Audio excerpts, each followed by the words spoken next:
जय श्री कृष्णा। राधे राधे।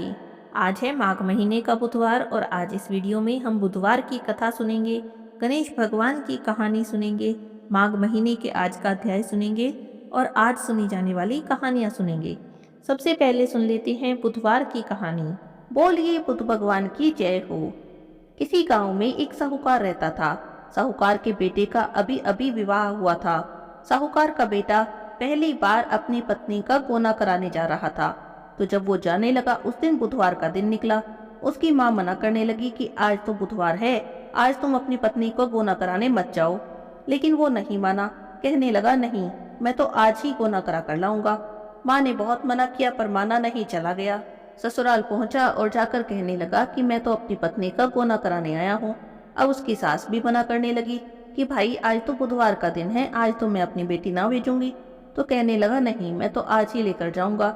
सास ससुर ने बहुत समझाया पर माना नहीं, अपनी बहू को लेकर चल दिया। अब पहले के जमाने में बैलगाड़ियों से चलते थे, तो अभी तो उनकी बैलगाड़ी गांव से ही बाहर निकली थी कि उसकी पत्नी कहने लगी मुझे तो बहुत जोर से प्यास लग रही है।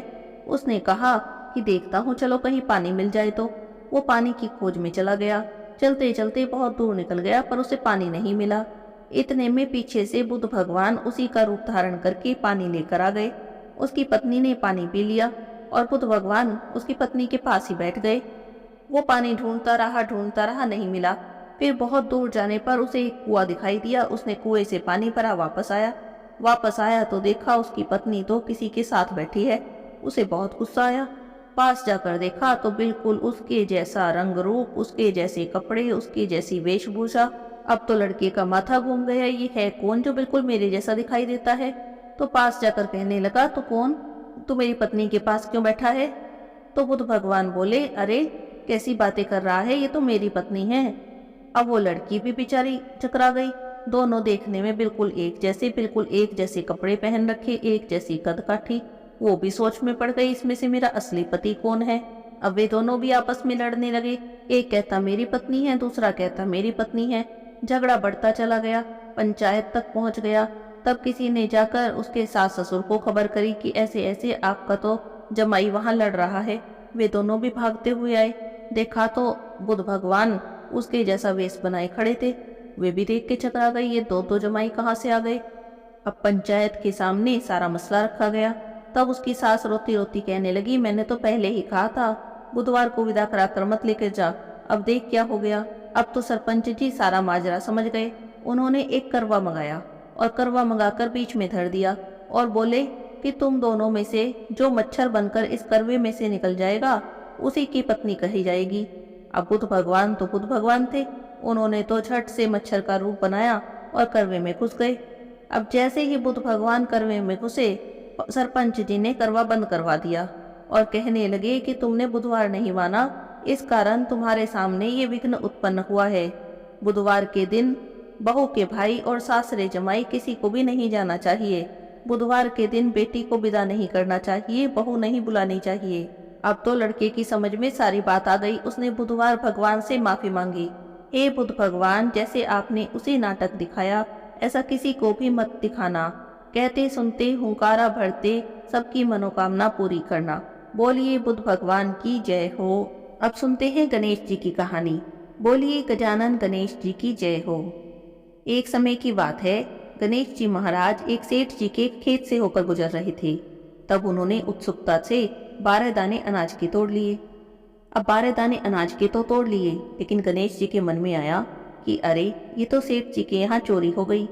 वो तो अपने मन में पछतावा करने लगे और सोचने लगे, ये तो मुझसे बड़ा भारी पाप हो गया, अब मैं क्या करूं, मेरा ये पाप कैसे उतरेगा। तभी गणेश जी को एक युक्ति सूझी कि चलो मैं सेठ जी के यहाँ 12 साल तक नौकरी पर रह जाता हूँ, ऐसा करने से मेरे पाप कम हो जाएंगे।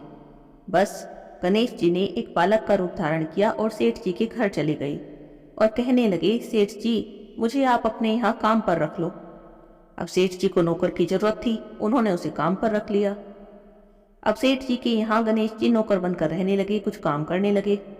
एक दिन की बात है, सेठानी जी राख से हाथ धो रही थी। गणेश जी ने देखा तो सेठानी का हाथ पकड़ा और मिट्टी से धुलवा दिया। सेठानी को तो बड़ा अजीब लगा। वो तो गई भागी भागी सेठ जी के पास और बोली, ये कैसा नौकर रख लिया है, मेरा हाथ पकड़ लिया। गणेश जी को सेठ जी ने बुलवाया और पूछा, क्यों भाई, तूने ऐसा क्यों किया? तूने सेठानी का हाथ क्यों पकड़ा? तो गणेश जी बोले कि मैंने तो एक सीख की बात बताई है, राख से हाथ धो तो घर की लक्ष्मी नाराज होकर चली जाती है, मिट्टी से हाथ धो तो लक्ष्मी लौट कर आ जाती है। सेठ जी ने सोचा बात तो सही कह रहा है, तो उसे माफ कर दिया। ऐसा करते करते कई दिन बीत गए। थोड़े दिनों बाद कुंभ का मेला आया तो सेठ जी बोले, भाई देख, मुझे तो व्यापार में बिल्कुल समय नहीं मिलता, ऐसा कर तू सेठानी को कुंभ के मेले में ले जा और वहां स्नान ध्यान करवा के ले आ। तो गणेश जी जो सेठ के यहाँ नौकर बने थे, सेठानी को लेकर कुंभ के मेले में चले गए। वहां जाकर सेठानी किनारे पर बैठकर थोड़ा थोड़ा पानी डालकर नहाने लगी। तो गणेश जी ने पकड़ा सेठानी का हाथ और आके जाकर बीच नदी में डुबकी लगवा कर ले आए। घर आकर सेठानी तो सेठ जी से फिर शिकायत करने लगी, ये आपने कैसा नौकर रख लिया है, मेरी इज्जत ही नहीं करता, इतने सारे लोग थे और मुझे घसीट कर बीच पानी में ले गया। अब सेठ जी ने फिर गणेश जी बुलवाए, भाई तू ऐसा बार बार क्यों कर रहा है? तो गणेश जी बोले कि सेठानी तो गंदे पानी से किनारे पर बैठकर नहा रही थी, मैं उन्हें आगे ले गया और अच्छे पानी में डुबकी लगवा कर लाया हूँ। इससे अगले जन्म में ये बहुत बड़े राजा की रानी बनेगी, इन्हें बहुत राजपाट मिलेंगे। तो सेठ जी ने सोचा कि कह तो सही रहा है, बीच में नहाने पे अच्छा पुण्य मिलेगा। तो सेठ जी ने फिर बात आई गई कर दी। एक दिन सेठ जी के घर में पूजा रखी गई, हवन हो रहा था। सेठ जी तो हवन में बैठे थे पर सेठानी अभी तक नहीं आई थी। तो सेठ जी ने गणेश जी को कहा, जाओ भाई सेठानी को बुला कर लाओ। अब गणेश जी सेठानी को बुलाने कमरे में गए। देखा सेठानी तैयार बैठी थी, लेकिन सेठानी ने काली चुन्नी ओढ़ रखी थी। तो गणेश जी बोले कि सेठानी जी पूजा पाठ में काले कपड़े नहीं पहनते, आप चुन्नी बदल लो। लेकिन सेठानी नहीं मानी, उसने सोचा नौकर है, मुझे आदेश दे रहा है, मैं क्यों मानूं। तो वो तो ऐसे ही चलने लगी। गणेश जी ने क्या किया कि चुन्नी उतारी और फाड़ दी और कहा कि अब लाल रंग की चुन्नी ओढ़ो तब चलो। सेठानी तो ये सब काम देख के बहुत गुस्से में आ गई, उसे तो बहुत गुस्सा आया। वो तो कहने लगी कि मैं जाती ही नहीं पूजा में, और नाराज होकर वहीं पर अपने कमरे में ही लेट गई। अब जब सेठानी नहीं आई तो सेठ जी इंतजार करते रहे, बहुत देर हो गई थी। तो सेठ जी खुद उठकर अंदर आए तो देखा कि सेठानी तो नाराज होकर पड़ी है। सेठ जी ने पूछा, क्या बात है? तो सेठानी बोली कि आपने ये पता नहीं कैसा पागल नौकर रख लिया है, आज तो इसने हद ही कर दी, मेरी चुन्नी फाड़ दी। अब इतना सुन के तो सेठ जी को भी बड़ा गुस्सा आया। उन्होंने गणेश जी बुलवाए, बोले कि तुम पहले भी बहुत बदमाशी करते थे, अब तो तुमने हद ही कर दी, आज बताओ तुमने सेठानी की चुन्नी ही फाड़ दी। तो गणेश जी बोले कि सेठ जी पूजा पाठ में काले रंग के कपड़े नहीं पहनते, मैंने तो सिर्फ इन्हें लाल रंग के कपड़े पहनने को बोला था, काले कपड़े पहनने से कोई भी शुभ काम सफल नहीं होता। जब इन्होंने नहीं मानी तो मैंने सोचा कि चुन्नी फाड़ देता हूँ, फिर तो इन्हें दूसरी चुन्नी ओढ़नी ही पड़ेगी। तो सेठ जी ने सोचा कि वही कह तो सही बात रहा है, पूजा पाठ में काले कपड़े तो पहनते ही नहीं, समझदारी की बात कर रहा है। उन्होंने फिर बात आई गई कर दी, सेठानी को भी मना लिया। अब इस तरह करते करते कुछ दिन फिर बीत गए। एक दिन सेठ जी के घर में गणेश जी की पूजा थी। पंडित जी बुलवाए गए। पंडित जी आए, उन्होंने पूजा की तैयारी शुरू कर दी, पूजा करनी शुरू कर दी। लेकिन ये क्या, पंडित जी तो गणेश जी की मूर्ति ही लाना भूल गए। अब बताओ कैसे क्या करें, जब गणेश जी की मूर्ति ही नहीं तो पूजा कैसे करें। बड़ी चिंता में पड़ गए क्योंकि मुहूर्त निकला जा रहा था। तो गणेश जी वहीं पर खड़े थे। अब देखा कि मुहूर्त निकला जा रहा है, सेठ जी बड़ी चिंता में है, तो कहने लगे कि मेरे को ही मूर्ति बनाकर यहाँ विराजमान कर लो और मेरी ही पूजा कर लो, आपकी पूजा सफल हो जाएगी, सारे काम आपके सफल हो जाएंगे। अब इतना सुनकर तो सेठ जी को बहुत ही गुस्सा आ गया। वे बोले कि अब तक तो तुम सेठानी के साथ ही मजाक करते थे, सेठानी के साथ ही बदमाशियां करते थे, लेकिन अब तुम मुझसे भी मजाक करने लग गए। तो गणेश जी बोले कि नहीं सेठ जी, मैं मजाक नहीं कर रहा, मैं सच कह रहा हूँ। और बस इतना कहना था, गणेश जी ने अपना असली रूप धारण किया और सेठानी और सेठ के देखते देखते, पंडित जी के देखते देखते वे तो चौकी पर जाकर विराजित हो गए। अब सेठ सेठानी तो बड़े हैरान। उन्होंने तो गणेश जी की पूजा शुरू कर दी क्योंकि मुहूर्त निकला जा रहा था। पूजा समाप्त हुई तो गणेश जी वहां से अंतर ध्यान हो गए। अब तो सेठ सेठानी हाथ सिर में मारे और बड़ा अफसोस करें, अरे ये हमसे कितना बड़ा पाप हो गया, इतने सालों से हम गणेश जी को नौकर बना के रख रहे थे, हमने उनसे कितना काम कराया, उन्हें कितना कुछ कहा, ऐसा सोच सोच कर तो सेठ जी और सेठानी बहुत दुखी हो रही थी। तो जब उन्होंने दुखी होते देखा तो गणेश जी को बड़ा दुख हुआ कि बता, मेरी वजह से ये दोनों दुखी हो रहे हैं। तो रात को सपने में आए सेठ जी के और बोले कि सेठ जी आप दुख मत करो, मैंने आपके खेत से 12 अनाज के दाने तोड़े थे। बस उसी का पाप उतारने के लिए मैंने आपके घर में 12 साल तक नौकरी की है। आपको दुख करने की कोई ज़रूरत नहीं। मैं अपनी मर्जी से आपके यहाँ नौकर बन के आया था और मेरे जाने से आपके घर में कोई भी घाटा नहीं होगा। आपके घर में किसी भी चीज़ की कमी नहीं रहेगी। आपका घर हमेशा ही धन धान्य से भरा रहेगा। आपको सब तरह के सुख मिलेंगे। गणेश जी के आशीर्वाद से सेठ सेठानी पुत्रवान धनवान हो गए। हे गणेश जी भगवान, जैसी कृपा आपने सेठ सेठानी पर की वैसे ही सब पर करना। कहते सुनते हुंकारा भरते सब पर अपनी कृपा बनाए रखना। बोलिए गणेश जी महाराज की जय हो। अब हम सुनते हैं माघ मास कथा के 19वें अध्याय की कथा। बोलिए विष्णु भगवान की जय हो, कृष्ण भगवान की जय हो। दत्तात्रेय जी कहते हैं, हे राजा कार्तवीर्य, अब आप मुझसे आगे की कथा सुनिए। अप्सरा राक्षस से कहती है कि ब्राह्मण ने कहा कि इंद्र इस प्रकार पाप मुक्त होकर अपनी अमरावतीपुरी को गए। सो हे कल्याणी, तुम भी देवताओं से सेवा किए जाने वाले प्रयाग में माघ के महीने में स्नान करो। ऐसा करने से तुम निष्पाप हो जाओगी और स्वर्ग को जाओगी। ब्राह्मण के वचन सुनकर मैंने उनके पैरों में पड़कर उन्हें प्रणाम किया और घर में आकर सब भाई बांधव नौकर चाकर धन इत्यादि को त्याग कर शरीर को नष्ट होने वाली वस्तु समझकर घर से निकल पड़ी। माघ के महीने में गंगा यमुना के संगम पर मैंने स्नान किया। सो हे निशाचर, 3 दिन के स्नान से मेरे सभी पाप नष्ट हो गए और 27 दिन के पुण्य से मैं देवता हो गई हूँ और पार्वती जी की सखी होकर अब सुख से निवास करती हूँ। इसीलिए मैं प्रयाग के महात्म को याद करके सब देवताओं के सहित माघ के महीने में प्रयाग स्नान करती हूँ।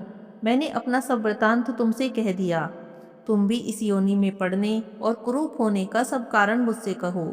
तुम्हारी दाढ़ी और मूछें बहुत बड़ी बड़ी हो गई हैं और तुम पर्वत की गुफा में वास करते हो।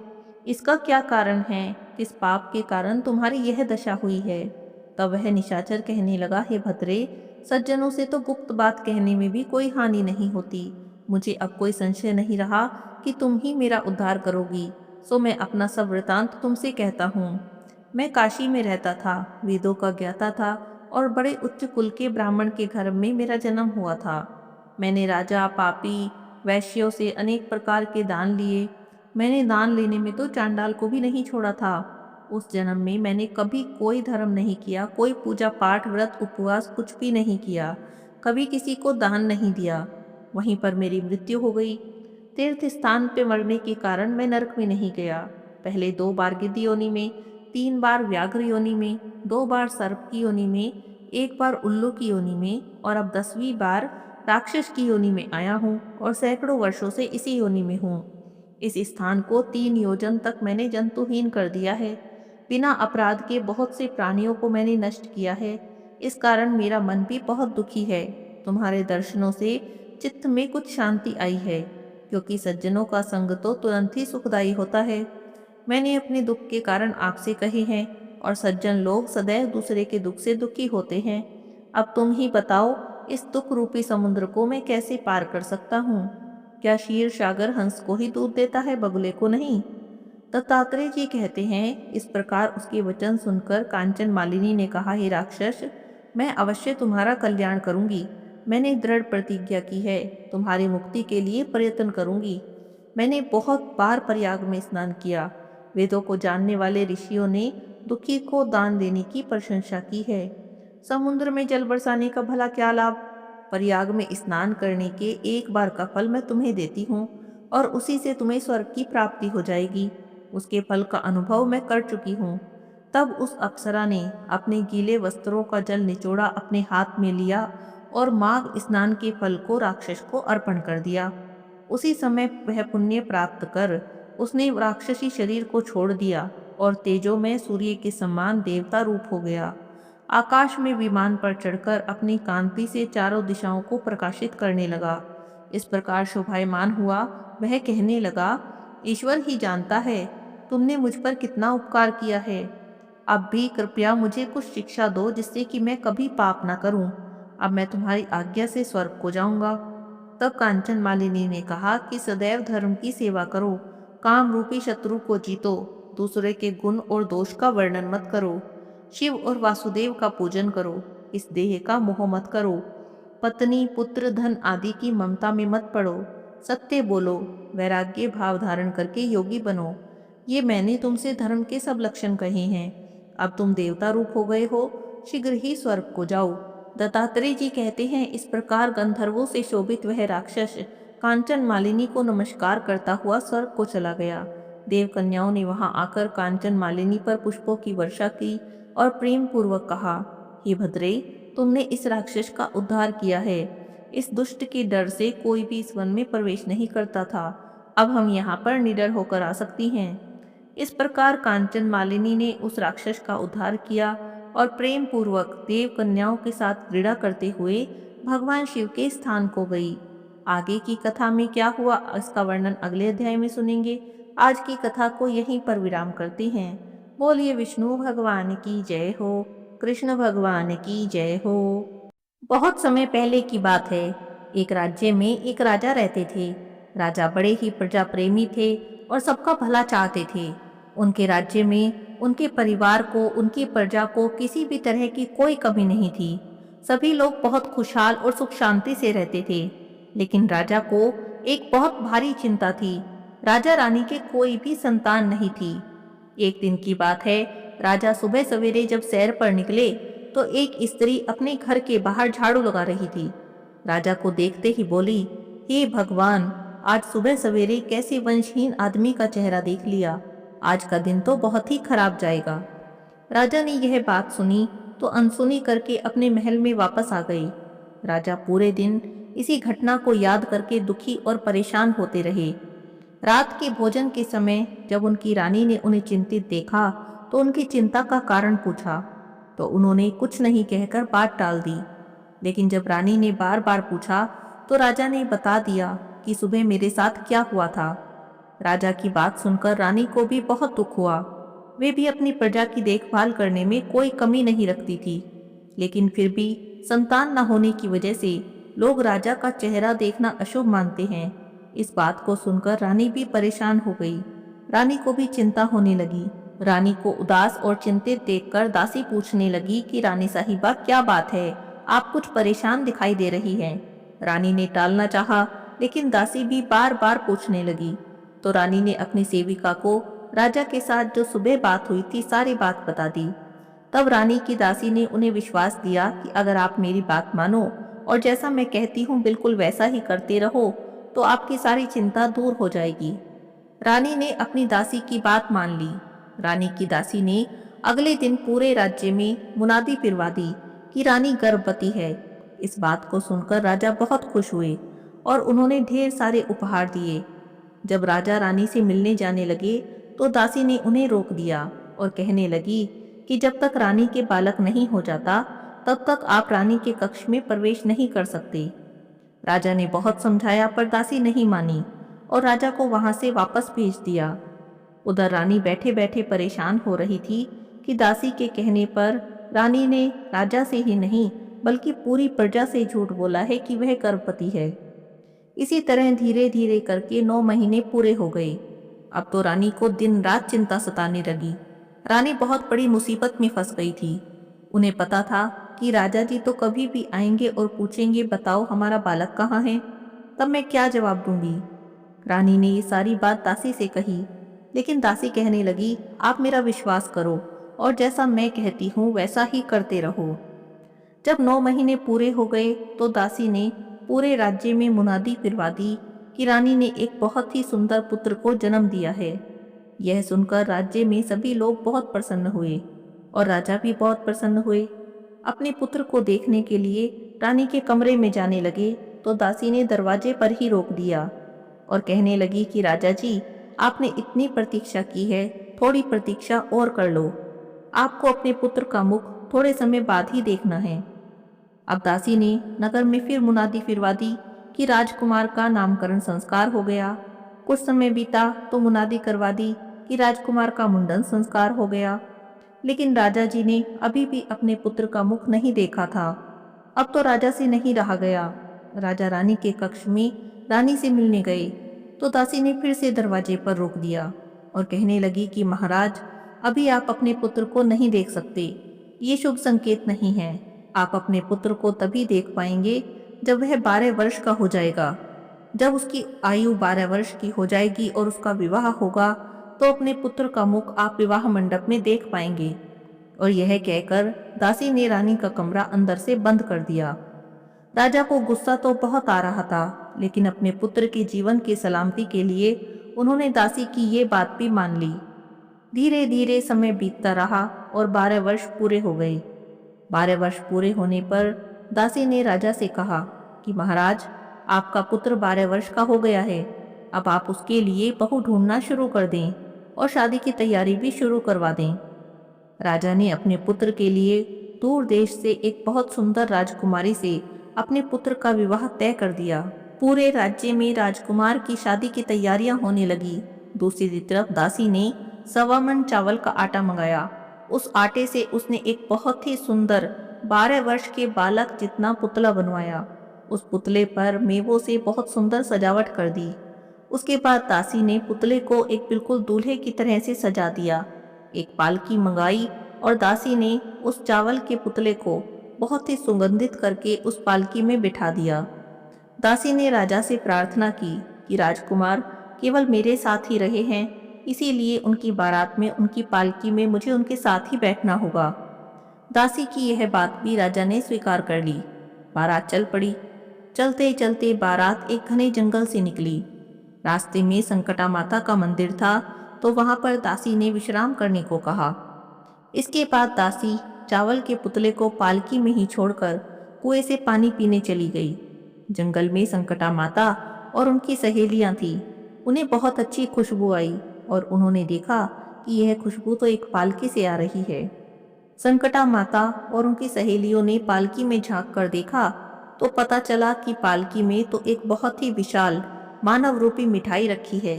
संकटा माता और उनकी सहेलियों ने उस मिठाई को पूरा खा लिया। मिठाई खाकर संकटा माता और उनकी सहेलियां वापस मंदिर में चली गई। जब सभी लोग कुएं से पानी पीकर वापस आए तो दासी ने देखा पालकी में तो कोई भी नहीं है। यह देखकर दासी बहुत घबरा गई। तभी उसने देखा कि वहां पर संकटा माता का मंदिर है। संकटा माता के मंदिर में जाकर जोर जोर से विलाप करने लगी। माता, लौटा दो या बेटा दो। बार बार यही कहे जा रही थी कि लौटा दो या बेटा दो। दासी का इस तरह का विलाप सुनकर संकटा माता वहां पर प्रकट हो गई। तब दासी ने माता के पैर पकड़ लिए और कहने लगी, हे माता, लौटा दो या बेटा दो, लौटा दो या बेटा दो। तो माता कहने लगी कि अब मैं तुम्हें बेटा कहाँ से दूं? मिठाई मुझे बहुत सुगंधित लगी तो मैं उसे पूरा खा गई। लेकिन दासी रोती रही और एक ही बात कहती रही, लौटा दो या बेटा दो। तब संकटा माता ने उसकी बात मानते हुए कहा, ठीक है बेटी, मैं तुम्हें एक बेटा देती हूँ, लेकिन मेरी शर्त है। तो दासी ने पूछा, माता बताओ आपकी क्या शर्त है? तो संकटा माता कहने लगी कि बेटी, मैं तुम्हें एक बेटा दे दूंगी, लेकिन 24 घंटे के अंदर मैं अपना बेटा वापस भी ले लूंगी। तब दासी ने माता की बात मान ली। संकटा माता ने अपने चमत्कार से दासी को एक बहुत ही सुंदर 12 वर्ष का लड़का दिया। इतना सुंदर बालक देखकर दासी आश्चर्यचकित रह गई। बालक को पालकी में बिठाकर विवाह स्थल पर पहुंच गए। राजकुमार को चौरी में बिठाया गया। तब दासी ने राजा से कहा, महाराज, अब आप अपने पुत्र का चेहरा देख सकते हैं। राजा अपने पुत्र के पास गया। अपने बेटे का इतना सुंदर और भव्य रूप देखकर वह भी हैरान रह गया। तब राजा ने कहा कि बालक की ऐसी सुंदरता की वजह से आपने मुझे इतने समय तक इसके पास भी नहीं जाने दिया, लेकिन आज तो मैं अपने पुत्र का चेहरा जी भर कर देखूंगा। राजकुमार का विवाह धूमधाम से हो गया। सभी लोग वापस अपने राज्य में आ गए। तो दासी ने रानी को अपने बेटे और बहू की आरती उतारने के लिए दरवाजे पर बुलाया, लेकिन रानी तो डर के मारे अपने कक्ष से बाहर ही नहीं निकल रही थी। रानी को लग रहा था कि असल में तो कोई पुत्र है ही नहीं, और जब ये बात राजा को पता चलेगी तो राजा बड़े गुस्से में आ जाएंगे और उन्हें दंड देंगे। लेकिन जब दासी ने बार बार बाहर बुलाया तो रानी ने खिड़की से बाहर देखा तो देखा सच में एक बहुत सुंदर राजकुमार और राजकुमारी उसके दरवाजे पर खड़े हैं। रानी पूजा की सामग्री लेकर बाहर आई और अपने बेटे को घर के अंदर प्रवेश कराया। अब दासी की चिंता और बढ़ गई, क्योंकि उसे संकटा माता की बात याद थी। दासी ने एक युक्ति लगाई। रानी से जाकर कहा कि कल हम बहू की मुंह दिखाई की रस्म का आयोजन करेंगे। राज्य की सभी औरतों को निमंत्रण देना है। तो रानी ने कहा ठीक है। अगले दिन सुबह सवेरे राज्य की सारी औरतें राजमहल के सामने इकट्ठा होने लगी। दासी ने बहू को बहुत अच्छे से समझाया, तुम्हें हर स्त्री के पैर छूने हैं, चाहे वह स्त्री कोई भी हो, किसी भी जाति की हो। तुम्हें हर स्त्री के पैर छूकर जब तक अखंड सौभाग्यवती भव, पुत्रवती भव का आशीर्वाद न दे दे, तब तक तुम किसी के पैर मत छोड़ना। बहू ने ऐसा ही किया। सारी औरतों के पैर छुए तो सबने बहू को अखंड सौभाग्यवती भव और पुत्रवती भव का आशीर्वाद दे दिया। तब देखा कि दूर एक पेड़ के नीचे एक बूढ़ी महिला बैठी है। उसके कपड़े बहुत ही मैले हैं। वो चुपचाप बैठी है। बहू उसके पास भी गई और उसके पैर छूकर आशीर्वाद लेने लगी।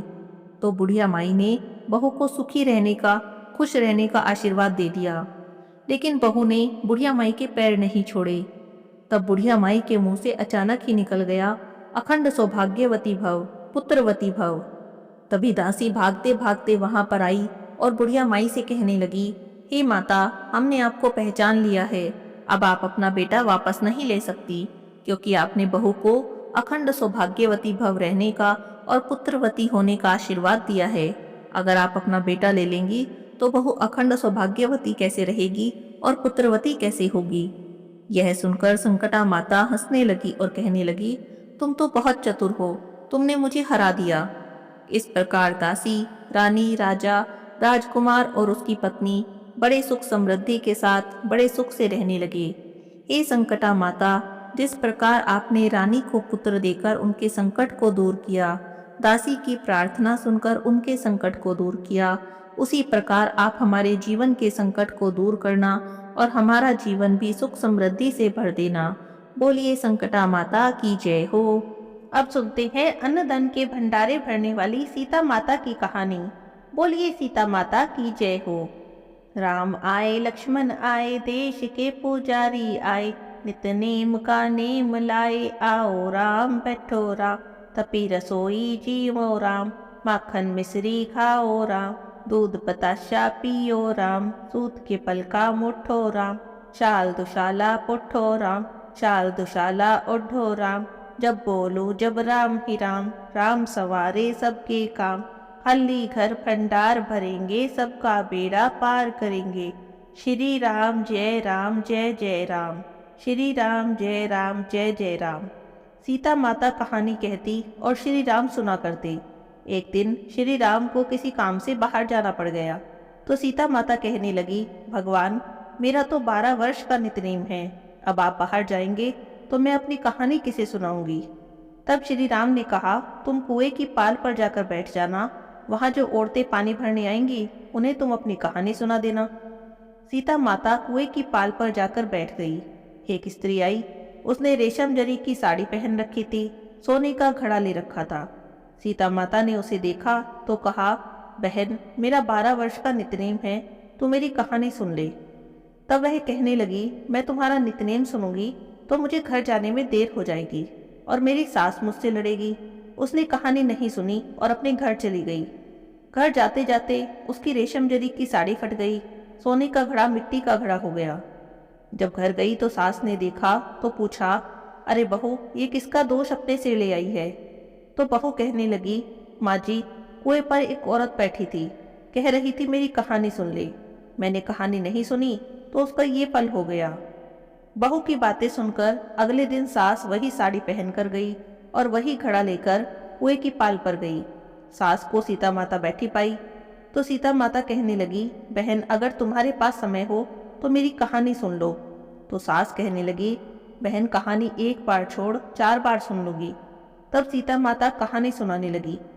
राम आए लक्ष्मण आए, देश के पुजारी आए, नित नेम का नेम लाए, आओ राम बैठो राम, तपी रसोई जिम्मो राम, माखन मिश्री खाओ राम, दूध बताशा पियो राम, सूत के पलका मुठो राम, शाल दुशाला पुट्ठो राम, शाल दुशाला ओढ़ो राम, जब बोलूं जब राम ही राम, राम संवारे सबके काम, खाली घर भंडार भरेंगे, सबका बेड़ा पार करेंगे, श्री राम जय जय राम, श्री राम जय जय राम। कहानी पूरी हुई तो सास कहने लगी, बहन कहानी तो बहुत अच्छी है। कहानी सुनकर सास अपने घर गई तो उसकी साड़ी फिर से रेशम जरी की हो गई, मिट्टी का घड़ा फिर से सोने का घड़ा हो गया।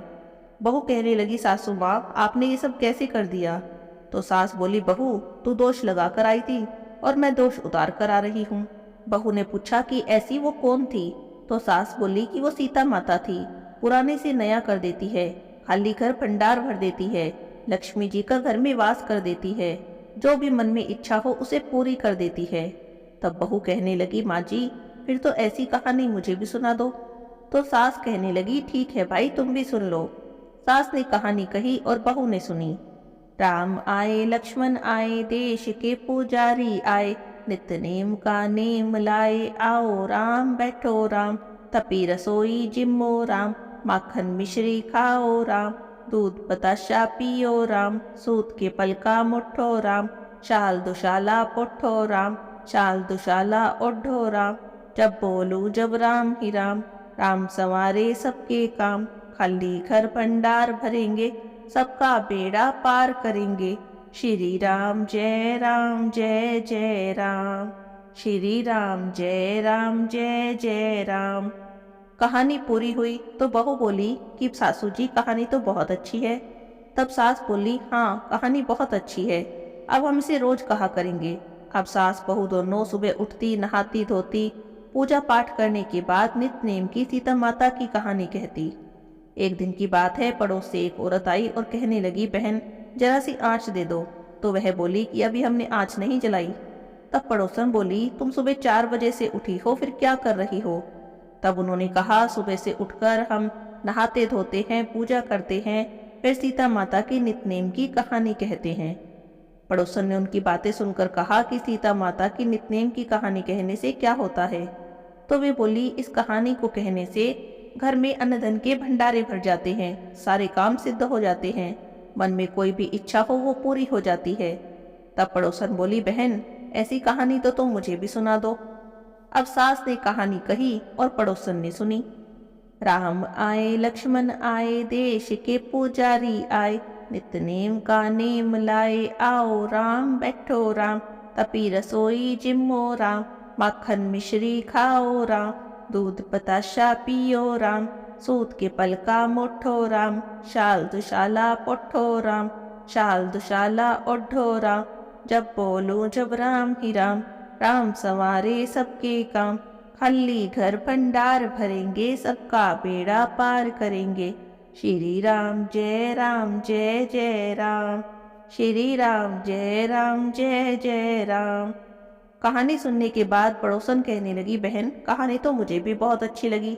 अब वह पड़ोसन भी नित्य नेम सीता माता की कहानी कहने लगी। सीता माता ने उसके भी भंडारे भर दिए, उसकी भी सारी इच्छाएं पूरी हो गई। हे सीता माता, जैसे आपने उन सब के भंडारे भरे, जैसे उनकी इच्छाएं पूरी करी, जैसे उनकी मनोकामनाएं पूरी की, वैसे ही आप हमारे भी भंडारे भरना, हमारी भी मनोकामनाएं पूरी करना। कहानी सुनने वाले, कहने वाले, हुंकारा भरने वाले सब पर अपनी दया बनाए रखना। बोलिए सीता माता की जय हो। जय श्री राम जय श्री राम जय श्री राम। अब हम सुनते हैं धर्मराज जी की कहानी। बोलिए धर्मराज जी की जय हो। बहुत समय पहले की बात है, किसी गांव में एक बुढ़िया माई रहती थी। पूजा पाठ बहुत करती थी, व्रत नियम करती थी। अब बुढ़िया माई की मृत्यु हुई तो यमदूत लेने आए। बुढ़िया माई यमदूतों के साथ चली गई। अभी थोड़ी ही दूर आगे चली थी कि आगे गहरी नदी बहती मिली। बुढ़िया माई नदी में डूबने लगी। अब दूतों ने पूछा, माई अपने जीवन में कभी गाय का दान किया है क्या? अब बुढ़िया माई ने मन में गाय का ध्यान किया तो गाय माता वहां पर उपस्थित हो गई। गाय की पूंछ पकड़कर बुढ़िया माई ने नदी पार कर ली। थोड़ी दूर आगे चली तो काले कुत्ते खाने को दौड़े। तब दूतों ने पूछा, माई कुत्ते को रोटी दी है क्या?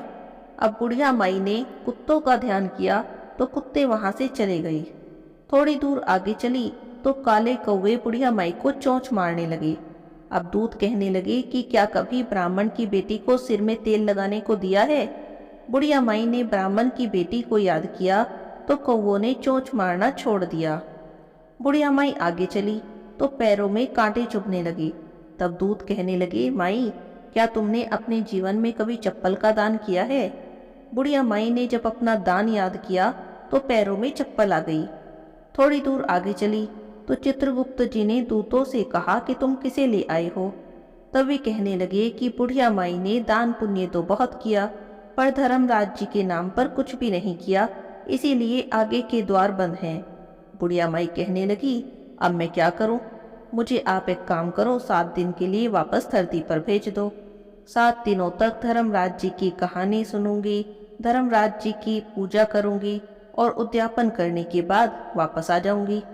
तब चित्रगुप्त जी ने बुढ़िया माई को वापस धरती पर भेज दिया। अब पूरे गांव में खबर फैल गई कि बुढ़िया माई तो भूतनी का रूप धारण करके आई है। कोई मर गया हो अचानक से जिंदा हो जाए तो लोग तो यही कहेंगे ना। अब बुढ़िया माई सबकी सुनते सुनाते अपने घर पहुंची तो बेटे बहू ने भी भूतनी समझ के घर के दरवाजे बंद कर लिए। तब बुढ़िया माई कहने लगी कि मैं भूतनी नहीं हूँ, मैं तो धर्मराज जी के कहने पर वापस आई हूँ।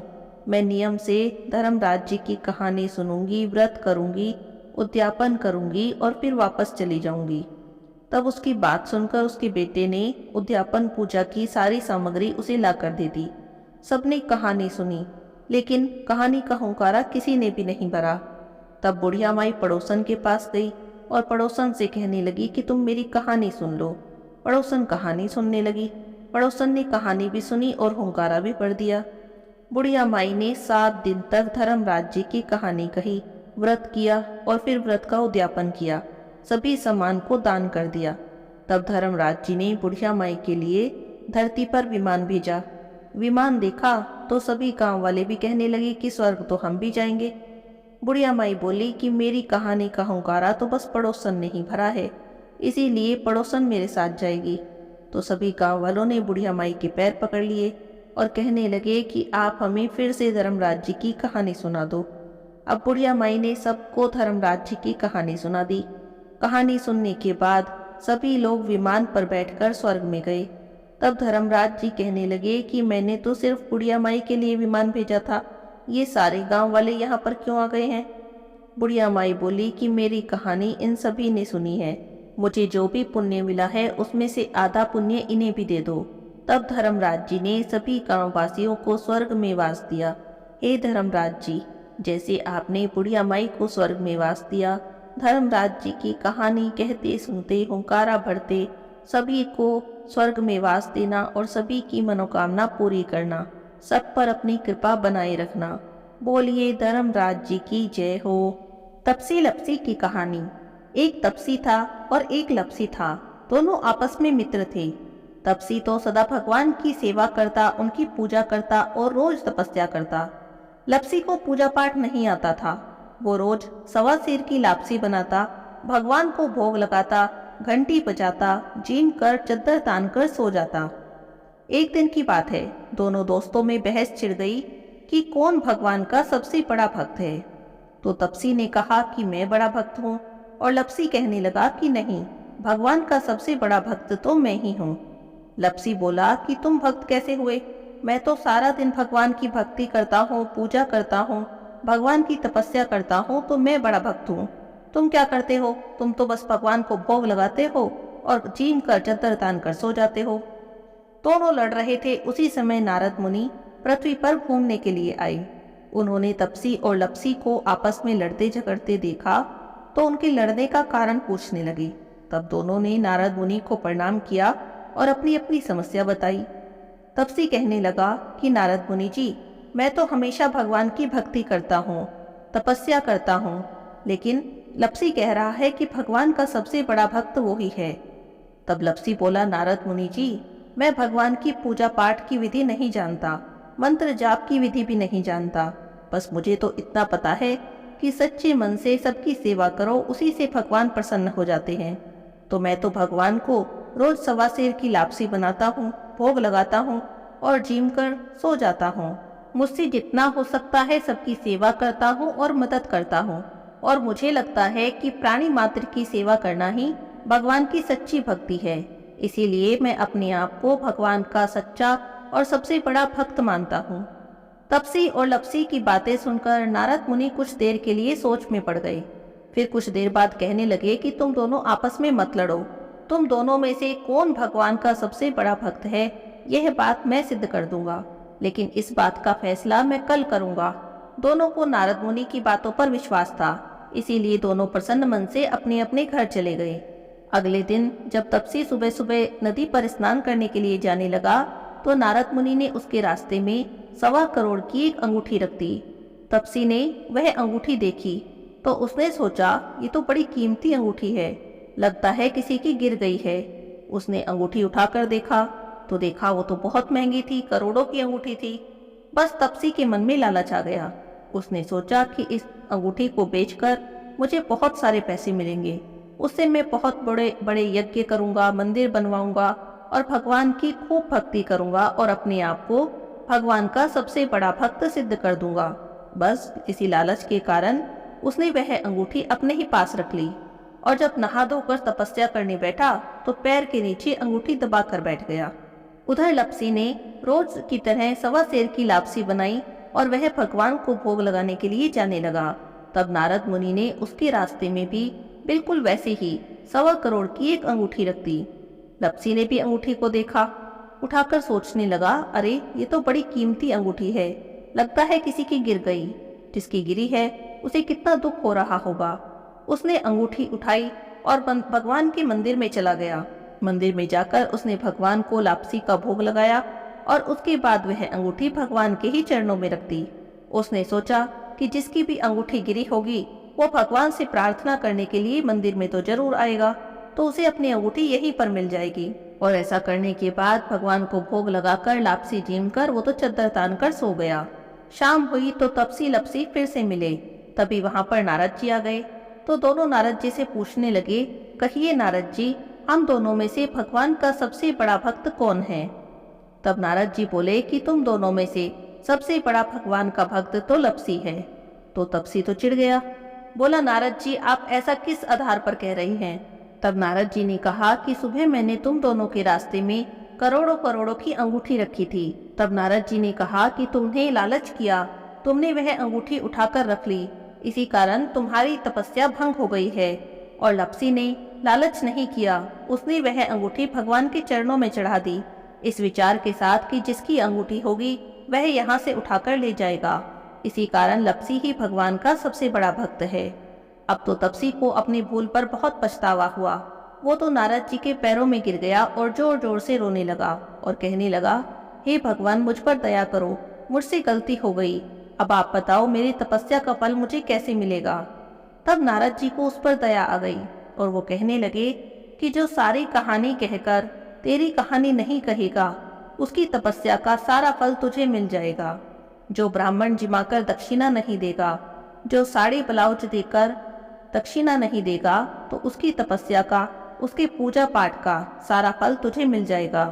जो अपने घर में गाय कुत्ते की रोटी नहीं बनाएगा तो उसके पूजा पाठ का सारा फल तुझे मिल जाएगा। दीपक जलाकर हाथ नहीं जोड़ेगा, दीपक से दीपक जलाएगा तो उसकी तपस्या का सारा फल तुझे मिल जाएगा। और इतना कहकर नारद जी वहां से अंतर्ध्यान हो गए। इसीलिए हर कथा कहानी के साथ तपसी लपसी की कहानी कही जाती है, वरना किसी भी कथा कहानी का फल नहीं मिलता। बोलिए तपसी लपसी की जय हो। तुलसी महारानी की आरती। तुलसी महारानी नमो नमो, तुलसी महारानी नमो नमो, हरि की पटरानी नमो नमो, तुलसी महारानी नमो नमो। धन तुलसी पूरण तप कीनो, शालिग्राम बनी पटरानी नमो नमो, तुलसी महारानी नमो नमो। जाके पत्र मंजरी कोमल, श्रीपति कमल चरण लपटानी नमो नमो, तुलसी महारानी नमो नमो, हरि की पटरानी नमो नमो। कौन से महीने में बोई रानी तुलसा, कौन से महीने में हुई हरियाली, नमो नमो तुलसी महारानी नमो नमो, हरि की पटरानी नमो नमो। कौन से महीने में हुई तेरी पूजा, कौन से महीने में हुई पटरानी, नमो नमो तुलसी महारानी नमो नमो, हरि की पटरानी नमो नमो। आषाढ़ मास में बोई रानी तुलसा, सावन मास में हुई हरियाली, नमो नमो तुलसी महारानी नमो नमो। कार्तिक मास में हुई तेरी पूजा, मंगसिर मास में हुई पटरानी, नमो नमो तुलसी महारानी नमो नमो, हरि की पटरानी नमो नमो।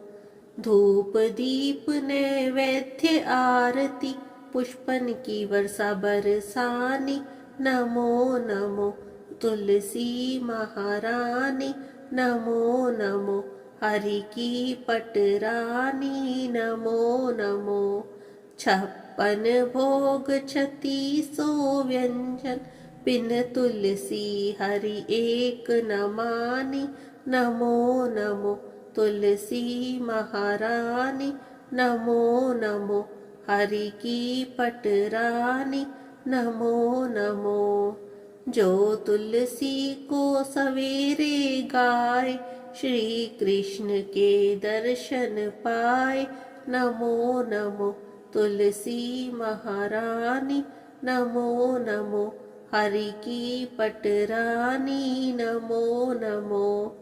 जो तुलसी को दोपहर को गाए, खीर खांड के भोग लगाए, नमो नमो तुलसी महारानी नमो नमो, हरि की पटरानी नमो नमो। जो तुलसी को शाम को गाए, श्री कृष्ण की आरती उतारे, नमो नमो तुलसी महारानी नमो नमो, हरि की पटरानी नमो नमो। जो तुलसी को रात में गाए, श्री कृष्ण के चरण दबाए, नमो नमो तुलसी महारानी नमो नमो, हरि की पटरानी नमो नमो। सभी सखी मैया तेरो यश गावे, भक्ति दान दीजो महारानी, नमो नमो तुलसी महारानी नमो नमो, हरि की पटरानी नमो नमो तुलसी महारानी नमो नमो, तुलसी महारानी नमो नमो। बोलिए तुलसी माता की जय हो।